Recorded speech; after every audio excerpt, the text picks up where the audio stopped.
Hello everyone, আসসালামু আলাইকুম। সবাই কেমন আছেন? আশা রাখি কাছে এবং দূরে যে যেখানে আছেন সবাই ভালো আছেন। আলহামদুলিল্লাহ, আমরাও সবাই ভালো আছি। তো সকালে তো নাস্তা করে খাওয়ার টেবিলটা সুন্দর করে মোছামাছি করে নিচ্ছি।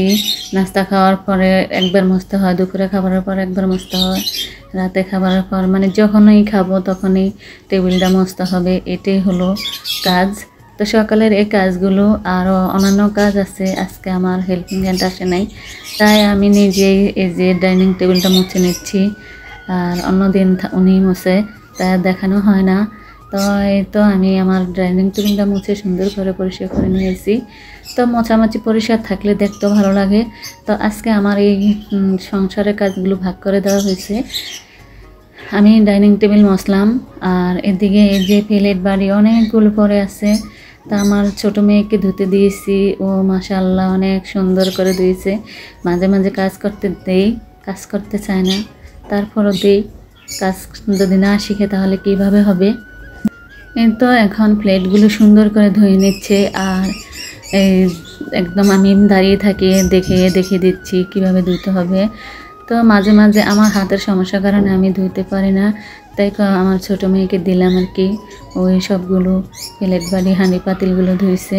মাশাআল্লাহ অনেক সুন্দর হয়েছে, অনেক সুন্দর করেই ধুইছে। তা আমি আমার দুই মেয়েকে দিয়ে কাজ করাই, আর অন্যদিকে আমার ভাতিজিকে দিয়েছি কাটাকুটির কাজ। তো সে আলুগুলো ছিলে দিচ্ছে আর মাংসটা কেটে দিচ্ছে। তো সবাই মিলে যদি কাজ করে তাহলে কোনো কষ্ট হয় না। আর আমার হেল্পিং হ্যান্ড মাঝে মাঝে উনি এত সমস্যা করে, আর ছাড়তেও পারি না। এসে একদম আফা অসুস্থ, এই সেই অসুস্থর ভিতরে তো কোনো হাত নাই। উনি অনেক কাকুতি মিনতি করে, তারপর আর নিষেধ করতে পারি না। তো এই তো ও মাংসগুলো ভালো করে ধুয়ে দিতেছে। তো ভালো করে ধুয়ে পরিষ্কার করে নেবে। আর আমার বড় মেয়েকে দিছি ঘর ঝাড়ু দেওয়ার জন্য, বিছানা গুছানোর জন্য। আর লাস্ট আমি এগুলো ধোয়া ধোয়ার পরে আমি রান্না করব।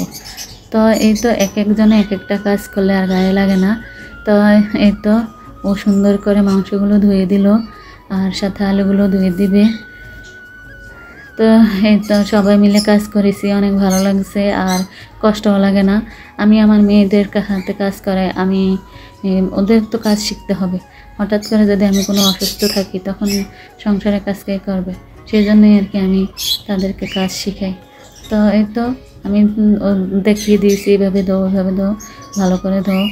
আমার ভাতিজি মাশাআল্লাহ অনেক সুন্দর করে ধুয়েছে, সুন্দর করে পরিষ্কার করে তারপর আমাকে গুছিয়ে দিয়েছে। তবে আর সবাই ভালো থাকবেন, সুস্থ থাকবেন, সবাই সবার জন্য দোয়া করবেন।